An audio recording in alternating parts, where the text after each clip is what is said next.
Prazer recebê-la. É uma honra estarmos aqui novamente trazendo a sequência desse programa que traz muitas informações para você.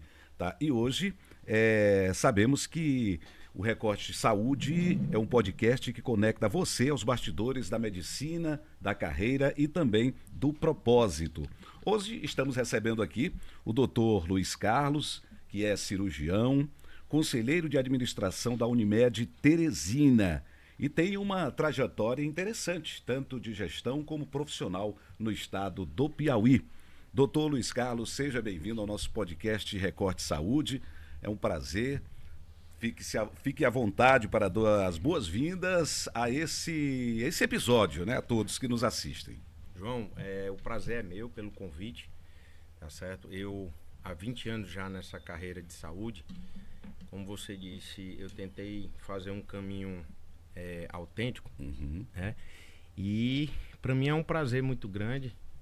Agradeço a todos que estão nos assistindo, certo? Para que a gente possa discutir um pouco do panorama da saúde e da gestão em saúde dentro do que é o objetivo desse grande espaço que é o Recorte Saúde. Ótimo. E eu perguntaria já iniciando para o senhor, para a gente ter uma intimidade maior, entre aspas, é a questão: quem é o doutor Luiz Carlos? Que é o gestor, é o médico, é o cirurgião, fora da medicina. Certo. Vamos lá. Eu completei ano passado 20 anos de formação, né? Eu sou filho de médico, então, assim, eu tenho essa ambientação com a medicina já desde pequeno.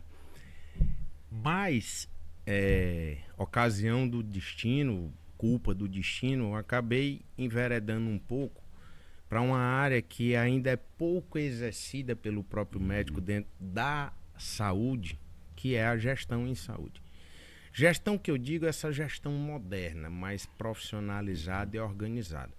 Justiça seja feita desde o começo da história dos hospitais, né, das casas de saúde, dos institutos de previdência, dos institutos que prestavam assistência à saúde no Brasil, certo? Médicos foram gestores, mas eles eram médicos, eles não tinham ainda uma formação voltada especificamente para a gestão.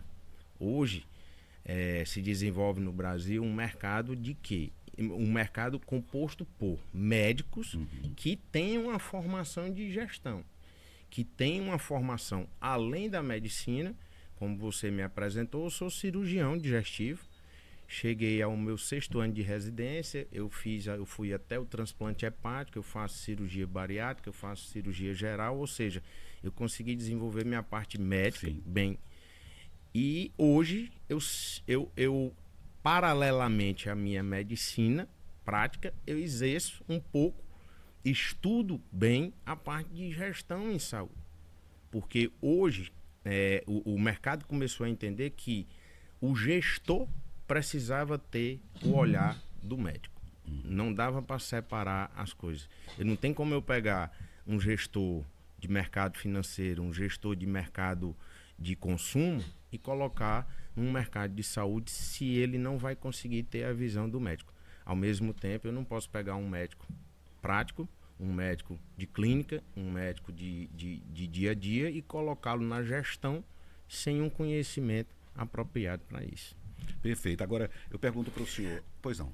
Respondendo, complementando a resposta, quem é o Dr. Luiz Carlos fora da medicina, né? Hoje a gente desempenha vários papéis de gestão, né? Atualmente eu atuo como conselheiro de administração do sistema Unimed Teresina e atuo também como diretor do Conselho Regional de Medicina, sempre um pouco voltado aí para essa área além da prática. Perfeito. A gente observa o seguinte: a medicina já é difícil por si só. A carreira, você escolher uma residência, se fixar no mercado, doutor Luiz. Como é o preparo de um médico que vem de uma carreira, vamos dizer, consolidada, acadêmica, para a questão da gestão? É através de cursos, é através de experiência própria? O senhor busca esses conhecimentos? Como é que é feito isso? A gente sempre, João, para desenvolver um conhecimento, a gente precisa da prática e da teoria. Isso. Né? Então hoje algumas ferramentas, ou melhor, algumas instituições de ensino e administração que têm destaque no Brasil, elas desenvolveram ferramentas voltadas para o público médico que tem interesse em participar da gestão, oportunizando momentos de prática e discussão entre vários gestores. Ou seja, você pode fazer, por exemplo, o mais comum é o chamado MBA, né? E várias instituições de ensino fornecem MBA em formação de gestão em saúde, gestão hospitalar, gestão, ou melhor, auditoria médica, que são espaços dentro da gestão que aquele olhar médico faz uma diferença dentro desse negócio. Então, acaba oportunizando momentos de discussões, momentos de compartilhamento de informações e de experiência entre esses profissionais que fazem essa gestão em saúde. A medicina hoje no Brasil, em nível, comparando, doutor Luiz, com outros países que se dizem mais evoluídos, vamos dizer assim, como é que o senhor traduz hoje a medicina no Brasil? Como é que o senhor está vendo essa nossa medicina brasileira? A nossa medicina ela tem uma prática muito boa. A gente tem uma boa formação médica, a gente tem bons serviços de saúde, a gente ainda engatinha um pouco na questão do custeio da saúde, certo? E isso é uma situação complexa que a gente vive na atualidade, e nos eventos em que há discussão de ideias entre gestores, o tema principal hoje é o custeio da saúde. Que não é barato. Não é barato. A gente tem assim médicos com formação, eu vou usar esse termo, eu acho que é um termo antigo, mas dá uma noção prática para quem está assistindo, certo? A gente pratica uma medicina de primeiro mundo. Porém, a gente vive ainda num país que não chegou naquele antigo primeiro mundo. Eu não posso dizer que o Brasil é terceiro, quarto mundo. Não existe isso. Mas a gente engatinha nessa questão de receita para a saúde, nessa questão de custeio da saúde, nessa questão de desenvolvimento de tecnologia dentro do Brasil para a saúde. Então isso torna a medicina no Brasil, de certa forma, cara. E isso é um dilema, isso é o grande o grande tema de discussão hoje dentro do mercado de saúde, é quem vai bancar essa medicina. Exatamente. Nós temos aí o Sistema Único de Saúde, né? Que embora dizem aí que é o maior plano de saúde público do mundo, né? Não sei se o senhor concorda com isso, mas ainda há muita deficiência, né? A saúde pública ainda não chegou nos recantos mais distantes do nosso país, né, doutor? Assim, de qualidade, uma saúde de qualidade. Isso a gente levando para a gestão pública, né, que é responsável. Lá, inclusive, está na Constituição, né, levar a saúde pública de qualidade. Como é que o senhor vê essa atuação hoje dos nossos, vamos dizer assim, do Ministério da Saúde, dos PSFs, do Estado, de quando fala o Estado Brasil e o nosso Estado Piauí? Olha, quando se fala de saúde pública, a realidade ela é multifatorial, certo?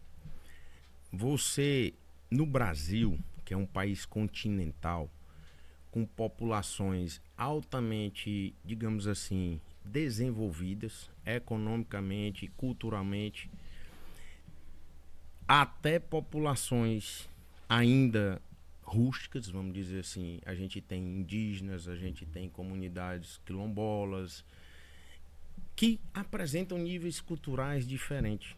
Níveis culturais que, quer queira ou quer não, implicam na saúde.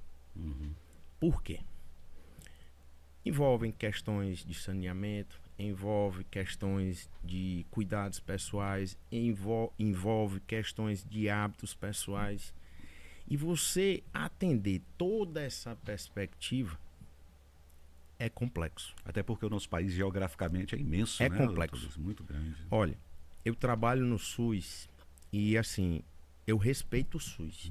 Não vou aqui levantar uma bandeira e chegar e dizer, não, o SUS é o melhor do mundo. Eu não estou aqui para isso.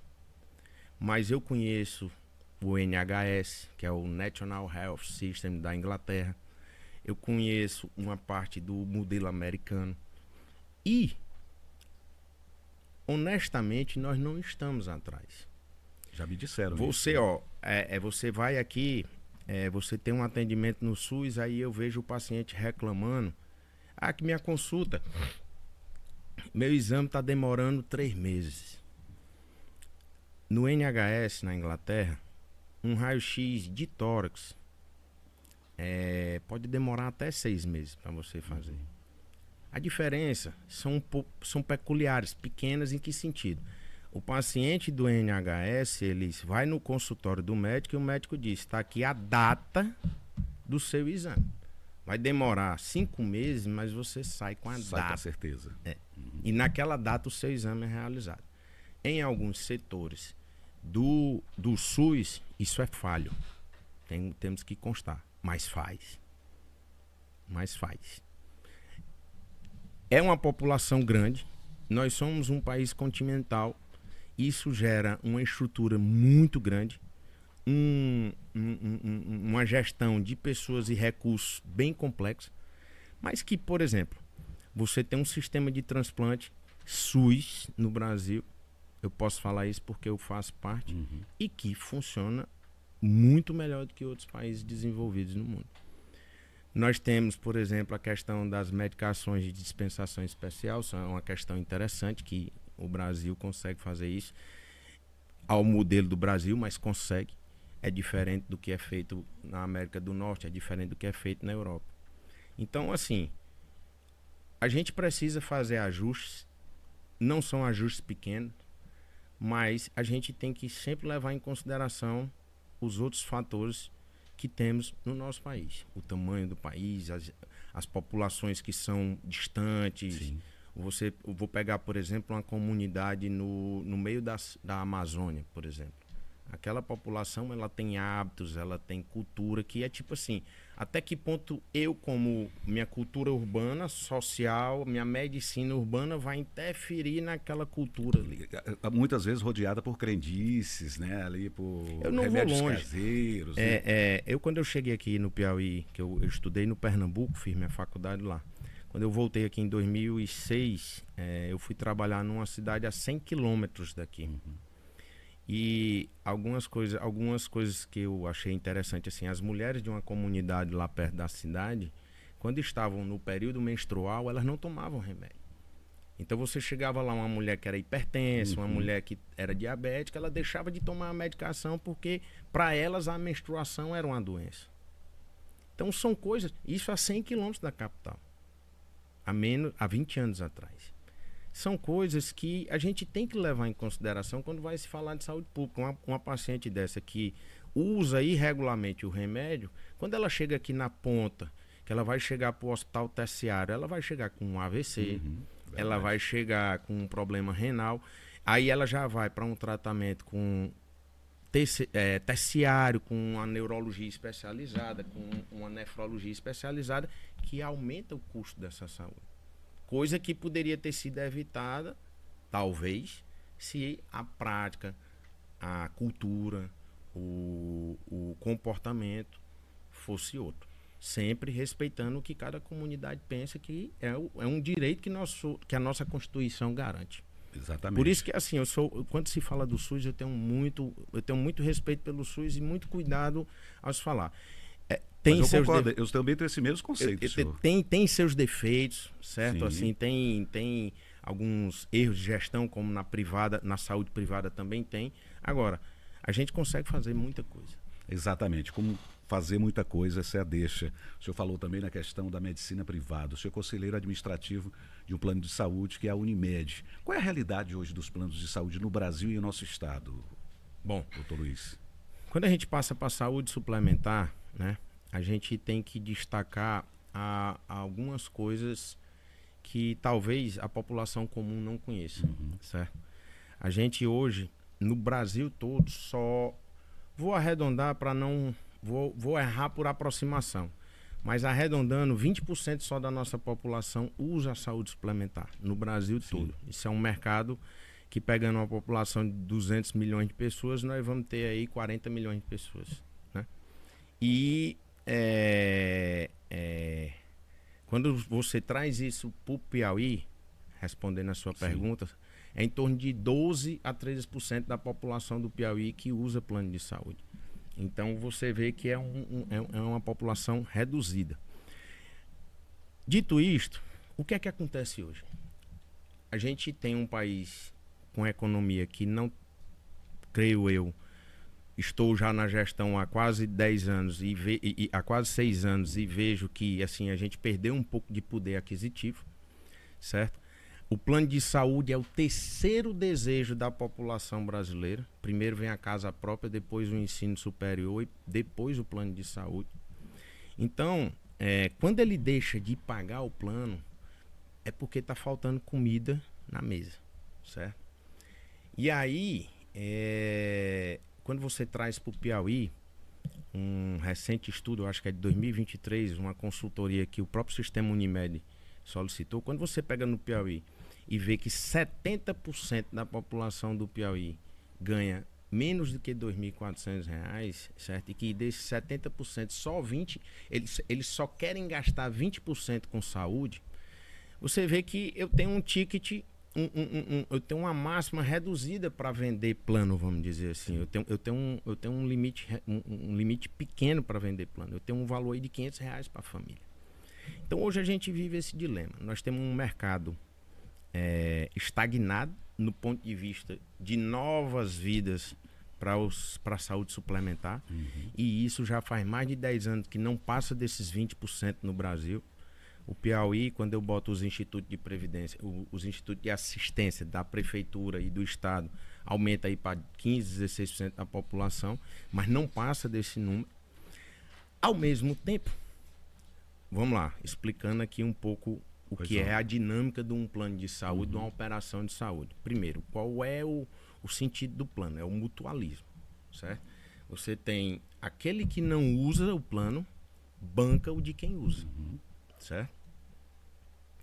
Quando você parte dessa premissa que você tem uma receita estagnada, contrariamente a essa movimentação, certo?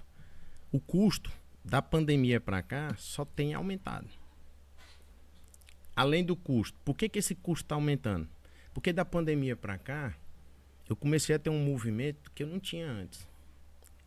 Começou as terapias especiais com as crianças com transtorno de desenvolvimento, que não, assim, é um movimento social, real, aceitável, a gente tem que entender isso, certo?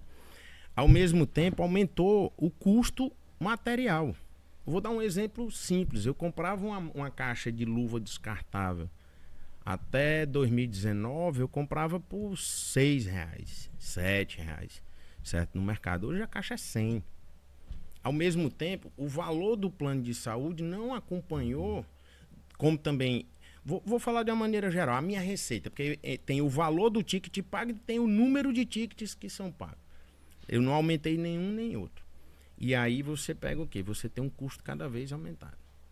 Medicações modernas, para câncer, para doenças, por exemplo, hoje dentro do mercado piauiense, uma condição clínica que são as doenças intestinais inflamatórias e seus tratamentos modernos, tem um impacto na nossa despesa muito grande. Por outro lado, essa doença, vou usar esse termo aqui com todo respeito, não é uma doença inventada, o paciente não está inventando isso. Ele tem aquela doença e ele merece aquele tratamento. E até porque tem uma investigação, né? Tem um laudo médico, tem exames. Você consegue, por exemplo, existe um câncer que não é câncer, que pode ser evitado. Tanto é que uma parte da medicina hoje estuda a medicina da longevidade, para evitar essa doença. Mas até lá, o câncer que existe, eu tenho que tratar. Por outro lado, esse tratamento subiu muito. Então isso desequilibrou a questão... Muito. Né? A questão Porque fica, quando a gente bota eu costumo chamar de trígono da saúde, né? Você tem a indústria, você tem a operação de saúde que envolve a receita da operadora junto com o salário do médico e você tem a população. Essa não cresce, que me dá a receita, mas ao mesmo tempo o custo dela aumenta. Eu vou pagar a operação dela, eu vou pagar para quem? Para a indústria. Que é quem domina hoje certa parte do setor. E a operação aqui, vamos dizer assim, está fazendo as contas para que a gente consiga manter o equilíbrio. Quem sofre com isso? Eu não consigo. Você vai em qualquer operadora de saúde hoje e tente conseguir uma consulta pelo plano. Certo? Demora, a demanda é alta, tá certo? Tem poucos médicos atendendo pelo plano. Por outro lado, a demanda aqui, por exemplo, você vê um movimento hoje que é interessante, é bom para a saúde, mas tem um custo. Você vê, há 15 anos atrás, eu não via adolescente de 18 e 20 anos chegando no meu consultório, simplesmente dizendo assim: doutor, eu quero fazer um check-up. Ele tem ou não tem direito a fazer esse check-up? Com certeza. Mas até uns 10 anos atrás, esse custo não existia para mim. Certo? Eu não tinha. Então esse custo na faixa etária de 0 até 30 anos aumentou muito. Supera hoje a faixa etária de 60 a 80 anos. O que a gente chama de sinistralidade. Sim. A sinistralidade dessa faixa de 0 a 30 anos somada, porque são divididas em várias faixas, é superior à do idoso. Isso foi recente, pós-pandemia, esses números? Principalmente pós-pandemia. Ele já vinha com um movimento crescente. Sim. Ali em 2015, 16, 17, 18. Eu entrei para a gestão de saúde em 19. 19 a gente já vinha com o alerta ligado. Certo? Passou a pandemia, aí o negócio... E o que é que os planos? Eu digo plano geral, que o senhor acho que conversa também com os demais, como conselheiro, no seu principalmente, tem feito para mudar essa realidade, para que aquele consumidor, o paciente, que consome vamos dizer, o plano Unimed está recebendo, para que mude essa situação, doutor Luiz? Olha, João, e demais espectadores, o nosso trabalho é difícil, porque o próprio nome já diz, é um plano de saúde. Eu não só trato doença, certo? Então, a gente tem tentado, dentro de protocolos controlados, de acordo com normas e diretrizes de sociedades de especialidades, é o que eu sempre defendo, e assim, desculpe tomar mais partido, mas eu defendo o sistema Unimed por conta disso, porque a gente sempre tem a visão do médico, certo? A gente sempre respeita a visão do médico. A nossa função aqui, hoje, dentro da saúde suplementar, e não só do Brasil, mas como do mundo, nós somos a maior cooperativa de saúde do mundo, a maior cooperativa médica do mundo. São mais de... Eita, agora deu o branco aqui, mas se eu não me engano, são 40 ou 55 mil médicos no Brasil, certo? E quase 24 milhões de pacientes sob os nossos cuidados. Então, é um sistema federativo, tem as federações e se divide nas singulares. O Piauí tem 3 singulares hoje. Resultado, a gente tenta respeitar a indicação do médico, a gente tenta respeitar o trabalho do médico e tenta conscientizar o médico desse custo. Se ele erra na dose, ele erra no custo. E esse custo vai implicar nele, porque eu não posso desassistir o beneficiário. O nosso objetivo principal é o beneficiário. É o que a saúde suplementar tem feito ultimamente. Isso eu posso falar. Certo? E especificamente também do sistema Unimed. Agora, infelizmente, tem determinadas situações em que eu não posso, como eu lhe falei no começo, né? Eu não posso dar um tratamento ultra especializado, uma vez que eu vivo, que eu tenho uma receita isso é compreensível. Isso é compreensível. De plano mais barato. Certo? E isso é uma coisa assim que se discute. A ANS, a Agência Nacional de Saúde, tem discutido muito com as operações. eu digo dentro do sistema Unimed, as altas, a federação, a Central Nacional de Unimed, a Unimed Brasil, tem discutido muito isso, sempre no intuito de proteger o beneficiário e respeitar o trabalho do médico. Perfeito. E vem aí o CBEX, né, que é o Colégio Brasileiro de Executivos em Saúde. O que significa essa reunião, desse conselho, desse colegiado para o trabalho feito por todos? João, dentro da medicina, a gente gosta de se juntar numa espécie de colégio, certo? Então você tem o Colégio Brasileiro de Cirurgiões, Colégio Brasileiro de Cirurgia Digestiva, Sociedade Brasileira de Ortopedia. E com o crescimento dos executivos em saúde, de médicos executivos em saúde, eles não perderam o hábito. E aí fundaram o Colégio Brasileiro de Executivos em Saúde. Fiz parte da fundação, o presidente atual é o Dr. Newton Nunes, o presidente do capítulo. Então a gente fez parte juntos da formação do capítulo piauiense de executivos em saúde. E é uma organização, vamos dizer assim, que visa discussão de ideias locais que podem ser extrapoladas para uma esfera nacional, uma esfera regional, como também de ideias macro que a gente pode trazer para a nossa realidade local, certo? O CBEX, ele congrega diretores das mais importantes instituições de saúde do Brasil. Vamos lá, Einstein, Sírio, Santa Casa de Misericórdia de São Paulo, tem o pessoal que é até representada por um piauiense, o Dr. Mirocles Veras, que é o representante das casas Santa Casa, das Santa Casas do Brasil, faz parte também do CBEX, e além das operadoras de saúde que fazem parte do sistema suplementar,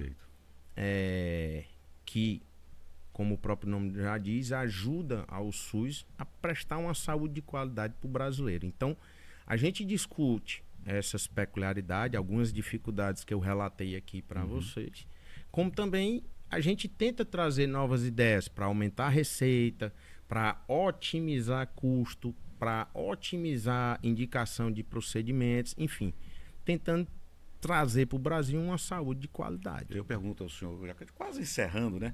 O que motiva hoje o senhor a continuar nesse trabalho, né, na medicina, na questão administrativa, na questão de gestão? O que motiva o senhor hoje, de uma forma particular? Pessoalmente, João, desde, assim, por influência muito do meu pai sempre foi para mim, um cara desbravador, né, que veio do interior do Piauí, se formou na 3ª turma de medicina do Piauí, então já foi um iniciante na medicina do Piauí, é fundador da Singular de Teresina, da Unimed, e eu tive ele como exemplo, uma coisa que ele sempre disse: meu filho, assim, nós escolhemos essa profissão e vamos fazer com honra, vamos fazer isso. A gente sempre vai ser difícil, sempre vai ter uma dificuldade. Ele conta para mim, quando eu converso, as dificuldades que tinham no mercado naquela época, né? Que não tinha plano de saúde, os primeiros, o INAMPS, o INPS, que foram as primeiras formas de prestação de saúde de forma privada, vamos dizer assim, que tinham no Brasil. E ele me ensinou a sempre buscar novos caminhos. Nós estamos passando por uma crise, então ele diz: Luiz, vai ter um caminho, isso não vai se acabar. Vamos botar a cabeça para funcionar, vamos discutir ideias, nós vamos perder em algumas coisas, mas a gente vai ter como ganhar em outras. Parado que não vai poder ficar, né? Tem que se movimentar. Você vê um aumento progressivo da quantidade de médicos no Brasil. Ao mesmo tempo, você vê você não consegue enxergar uma descentralização dessa medicina. O médico ainda continua concentrado nos grandes centros. Então, isso aí é um mercado que a gente vai ter que trabalhar. Eu tenho que criar atrativo para quem vai para o interior, eu tenho que ajudar quem quer ficar nas regiões centrais, para que, de certa forma, João Neto, eu sempre digo isso de coração, a gente tem que sempre pensar naquele ser humano, naquele paciente que está do nosso lado. É o nosso papel. Infelizmente, às vezes critica a gente porque assim, eu tenho que cuidar do dinheiro também. Eu não posso deixar o sistema quebrar, porque aí a outra ponta estoura. Mas a gente sempre está pensando em oferecer o melhor para o paciente. Foi isso que eu aprendi e é isso que me motiva, certo?